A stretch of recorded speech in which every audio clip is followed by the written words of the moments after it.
Hey folks, Mel the Train Tutor back in the studio and back with a bit of a technical tutorial for you. Although we're in the Let's Make playlist, we're carrying on with our Let's Make Volcanic sort of series, and after Pizzagate, Pizza Lava Gate, if you know, you know.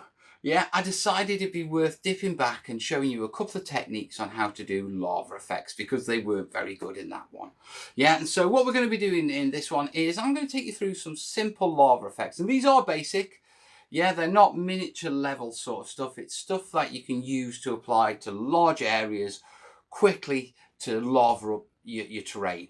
Now these are painting effects, and what we're going to be doing is I'm going to be looking at wet blending, I'm going to be looking at some stippling effects, and then I'm going to be looking at some blending effects, yeah, to get 3 different unique styles of lava effect. So what we're going to do is I've got it roughly planned out, and the easiest thing is just for us to crack on. So with that in mind, it's cracking on time. Come on down. So we're starting off our first example with simple blending, wet blending. Now I've got my little demo tile here. Yeah, it's a 4x4 MDF tile, and it's been spray coated with with army painter, dragon red primer. Now it's incredibly important that whenever you do any wet blending sort of work, you're priming your base coat, whether you use a coloured primer or whether you paint it on, you wait until it is completely dry. You do not go anywhere near this before it is completely dry, because in the process of wet blending, we're going to be adding wet pigments onto this, moving them around on this surface. And if you don't have it completely dry, you're going to lift this base up and you're going to show the bare MDF or your primer or your base coat underneath it. Now, to do wet blending, we need it to be wet. Specifically wet with the same pigment as we've done on the bottom piece, on the actual prime. So we basically need to give this another coat of this dragon red. And I've got this over on the palette here. Yeah, and I need it to be a little bit watery. So all I'm going to do is put that on. Now remember, whenever you apply wet paint, it is always brighter than when it dries. It's because the water makes it reflect more light and make it appear brighter. So don't worry. Yeah, and there we have it. Yeah, next onto the blending. Now on my palette over here, you can see I've got some reds, some oranges, some yellows, and all we're going to do is start blending those in. So fine brush. Yeah, let's get some of this more orangey. Yeah, I'm going to put it on, and we're just going to start blending it round. Now the trick is that the blend is subtle enough that you don't completely see it. Concentrate on getting most of the pigment around the edges and getting that blended. Yeah, and moving it around. Now the way you blend it in is just little circles, and you'll see that the edges start to disappear. Now you can start to see that this is starting to get more of an orange tone to it, a little lighter in spaces. Yeah, all right, blend that in there. And one of the keys to this effect is to make sure that you do leave some of the original base down. If we spin it around like that, put some there, let's get this corner. Yeah, so we're just leaving a little bit of the original base in, but we're making sure we get that blended. Yeah. Once we've done that, we're going to clean off our brush, and we're going to go for a little bit lighter, so we'll get some orange. Yeah, now on this case I've just got a little bit, and all I'm going to be doing is adding it into these spots. Yeah, and I'll spot it down first and start moving it around. Now you will see the dark underneath it. That's okay, that's the base coat coming through while the light pigment is on top. Yeah, so we're just going to add this orange on.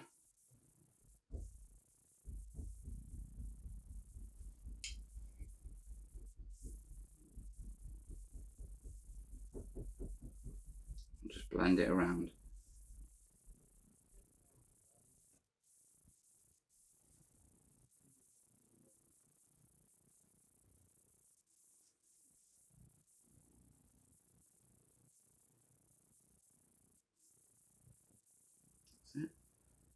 Keeping it to where we've got roughly our previous red.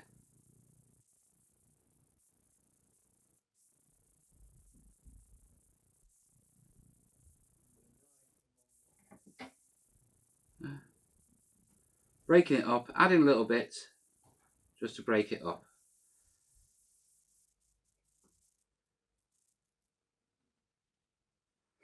Now with that, what we need to do, you start seeing it coming together, is you've got two choices. You sort of let it dry, let these gaps darken up a bit and come in and apply a little bit more orange. I'm going to just give it a quick blast, apply a bit more in, add a bit more pigment, then I'm going to let it dry. And then I'm going to come in and carry on working these spots. So before I do, let's get the last of my orange on. Let's get some up in here.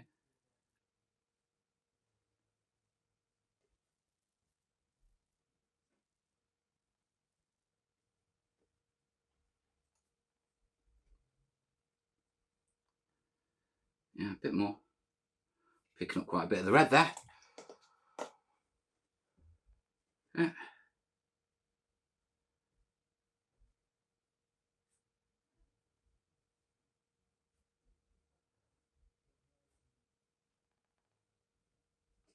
That's where we're getting to right now. So you can start to see the shades start coming through.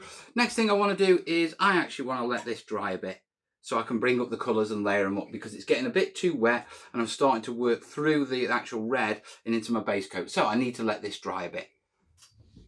Back to you in a sec. So I've given it a little blast with a hairdryer. It's coming together. We need to layer it up now. We've started to get these base tones in. So a little bit of water, go back with my orange. I do want orange for this. And we layer it back on again. Build these areas up.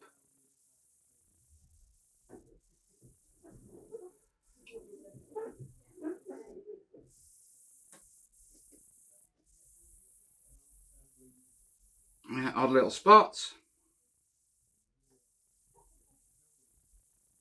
And then just very quickly to blend it in, wet brush, just feather the edges. Yeah, it's a very quick blending technique. As long as you're dragging it into somewhere that's dry, yeah, the wet will just blend.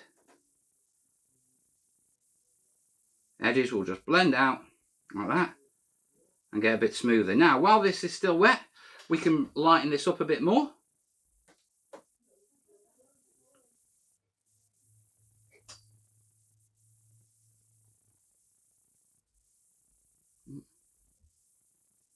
Yeah, and what we're going to do now is going to start bringing in the yellow. Now, as you can see, it's already brightening up. But if we bring in a touch of yellow, yeah, and just start adding that on. Now, this is a spotting technique. Yeah, we only want it roughly where where it's brightest. Yeah.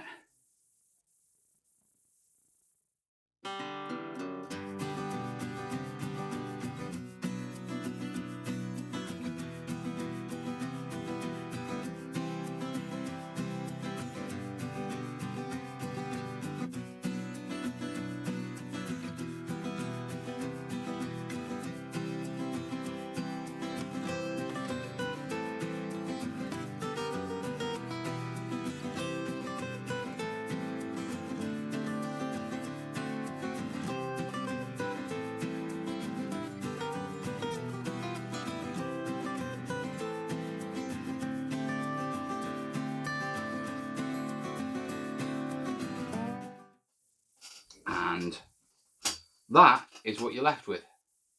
Yeah. Now, this wet blending technique, it can be used in all sorts of ways over a large area, large brushes, but the basic idea is layering in your new colour onto a wet layer of the bottom colour, and then once you've done a layer, let it dry and then repeat the process, slowly focusing in on these areas to sort of bring them to life. And as you do, yeah, and as I do, they do. Look, quite perfect. So that's the first example. Right, with that out of the way, so with the wet blending technique out of the way, I'm going to show you another technique, and this one, it's a lot quicker. All right, dead simple. we're going to do stippling. Now, for the stippling technique, all I want to do is show you, I've got some sponge here. It's dry. It's some dried out sea sponge. And all I'm going to do, in this case, I'm not wet blending. Yeah, so I'm not going to put my base colour down. Yeah, I'm actually going to start with a lighter colour with a dry sponge. Take the excess off on the sponge. Yeah, and then all we're going to do is stipple it. Yeah, and when you're stippling, what you want to do is you want to do an 80%. Now what that means is you want to stipple it enough that you can see that it covers 80%, and you've got about 20% of the base sticking through. Now, because this is a dry technique, next one, orange. Yeah, and we're going to do this a couple of times because the orange is getting mixed, because it's mixed in a little with my red there. So we come in and we a little bit lighter. We're going to leave it through. Yeah, we're going to get a bit more orange. Come in, a couple more spots.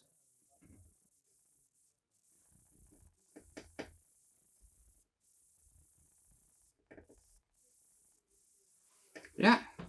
Next, let's go for a little bit more orange. Let me throw a bit more orange on my palette.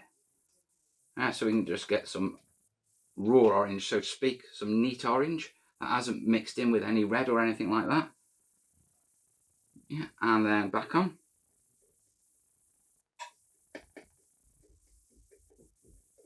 Now, once again, you can still see the bottom of it. It's still there. And then the next one, yellow. Yeah, we've got yellow on there. Mix it in. That'll give us a little bit brighter orange.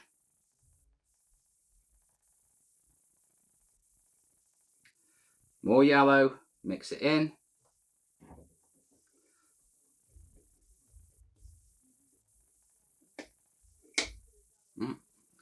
Even more yellow, because I want it as neat as possible. Now if you look, it is mixed on the sponge, and that's why I'm getting this blending effect. What I'm actually trying to do now is actually get enough of the yellow on to get a decent effect. Yeah, and then I'm going to just try it with a little bit of white, but I'm going to mix it in, because not quite sure how that's going to pan out. Right.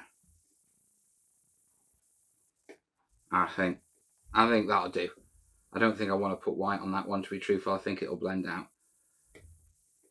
A little bit back to yellow. And there we go. So simple as that. In fact, let's get a little bit more yellow on it, because I do like the yellow effect. So throw some yellow on that. Come on. Yeah, that's plenty. And what I'm going to do this time is use a different end of the sponge. If I can. I don't think I can. We'll use that bottom bit. Yeah, that's it. Yeah, and then come in. Get those yellow spots back on.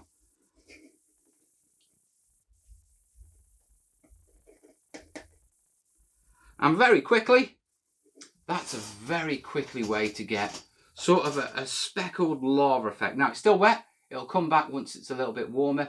Obviously, if you want to mix the colours in, if you want to highlight them, if you want to send it higher, that's no worries. A bit more yellow for the finishing. I do actually. I'm not sure if it's coming up on the camera, and so it's bothering me a little. So let me have another go. There we go. There we are. That feels a bit better. There we are. Now you can see with the stippling technique, it doesn't take any real craft work or anything like that. All you've got to do is work on that 80% technique. Yeah, i.e. only layer down 80% of what you can see before.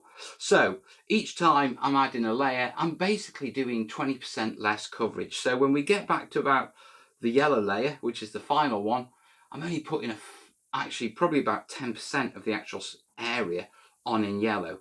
But the effect is really, really good. Now, I'm going to be bringing this back in a little while, or in fact, I'm going to do a separate one to show you something that you can do separately. So, let me just knock another one of those together, and then we'll be back shortly.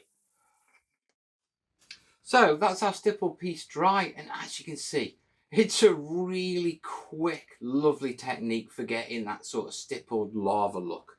Okay, remember, this is really good for applying it over large areas. You know, if you don't want to be working with the wet blending and doing every little bit. Coming in with a sponge, stippling it, yeah, and just get progressive and using those sort of 20, leaving that sort of 20% each time, progressively, less paint, gets a great effect. Now, moving on, yeah, I also put this one together, and this is so I can show you something different. Now, if I spin my palette around, you can see, yeah, that I've got some black there. Now the black is actually mixed in with my red. It's about 2 parts black, 3 parts black, 1 part red. And now I've given it a rough mix, okay, which means you can still see some of the red pigment in there. And the reason for that is that will actually translate onto here. The other reason I added a little bit of red in is just to blend it with the piece. Now, all I'm going to do is get the black on here, take off the excess, and come down and just start stippling. Yeah, turning my sponge round,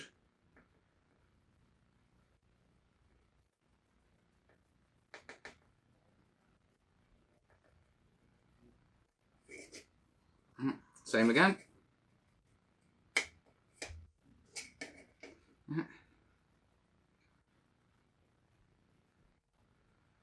And just simply by stippling it with a little bit of black and some brown mixed in. There you go. How awesome is that? And it's so simple. Yeah, if you want to go a little bit further, you can get a tiny brush, a tiny little bit of grey, yeah, and just add some flecks into where it's particularly like you got large black areas, just to give them a little bit more definition. But doing that with the stippling technique will take it from that to that, yeah, and that's a really good sort of terrain lava look for your pieces. So that's stippling done. That's the basic stippling technique on how to get, you know, your lava looking, and then by adding a little bit of black with a little bit of red in, yeah, getting that real sort of lava effect. Right, one last one to show you. Let me set up. Now finally what I want to do is just show you a technique for basically doing the sort of line effect lava. Okay, so we're going to start off with our brighter red, and we're going to just start putting in our tracks. Okay, now what our tracks are is basically where this is going to go. Yeah. Now you notice I'm not wet blending, I'm just literally layering it onto the surface. Yeah. Put some down there. Yeah, we'll go that way a bit, and we'll go that way a bit. Now you can see I've started putting like a sort of pattern on it, if you want, for better words. And all I'm going to do is very quickly drag out the edges. Yeah.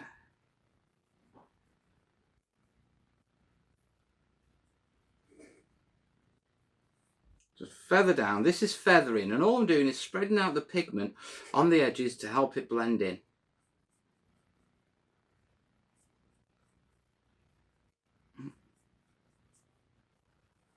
Yeah. And then all we need to do is very quickly just let that dry.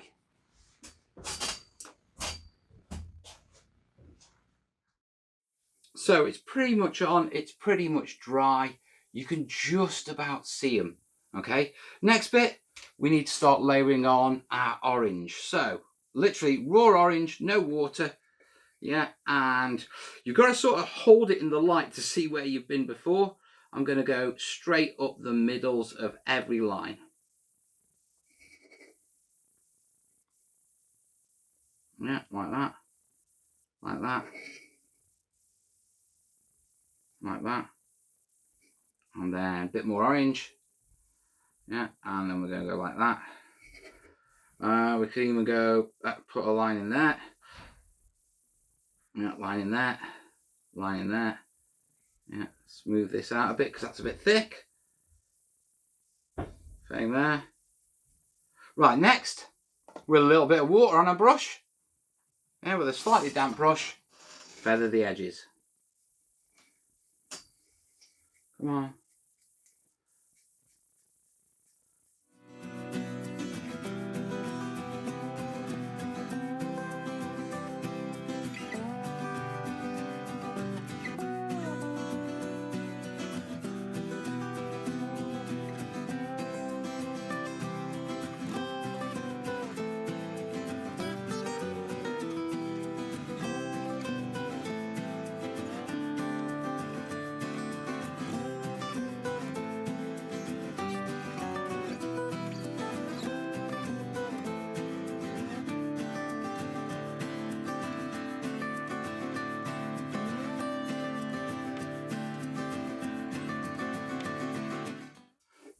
And now all we need to do is leave this to dry, and then what I'm going to come in and just layer in a little bit more orange and just fill in these middle bits. So let's leave it a little while and come back once it's done.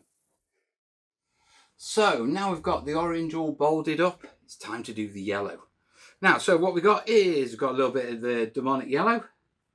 Now spread it out so it's nice and thick. And much like the previous ones, what we're going to do is get a basic line down first, and then we're going to go in and thicken it. Okay, so yeah, I have to be a little bit more careful with this one. Yeah, I am just basically going to come in and layer it on. Just like that.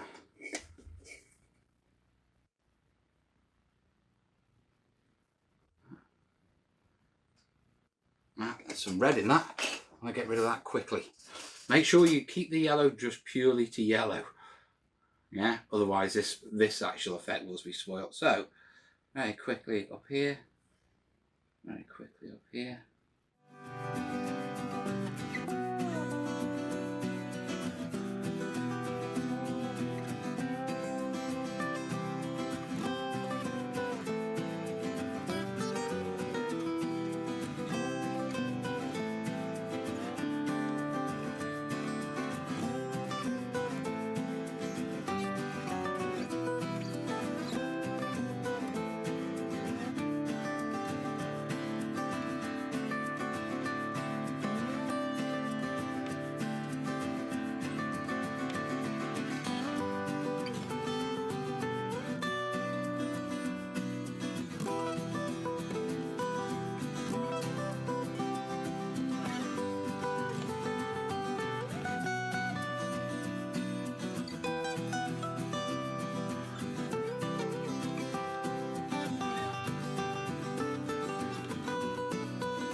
And there we go.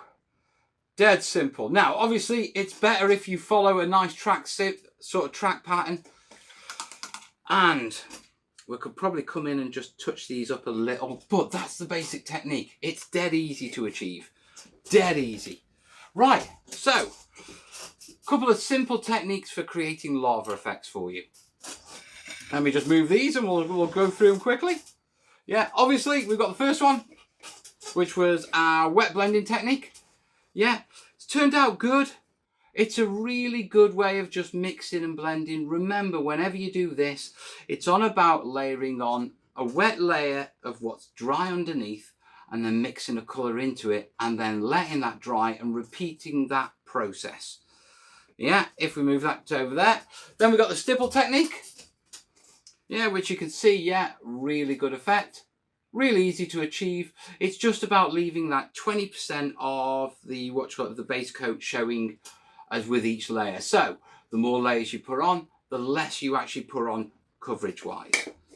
Then just stepping that one up, we've got our lava effect one, black lava effect one with a simple bit of stippling with black with a little bit of red in it, and you can see straight away Massive improvement. And then for the iconic stylized sort of orange gaps, you've seen how I did this without the wet blending, but more just simply blending the edges in and using what little I had on my brush and a damp brush to feather the edges, then keep building it up.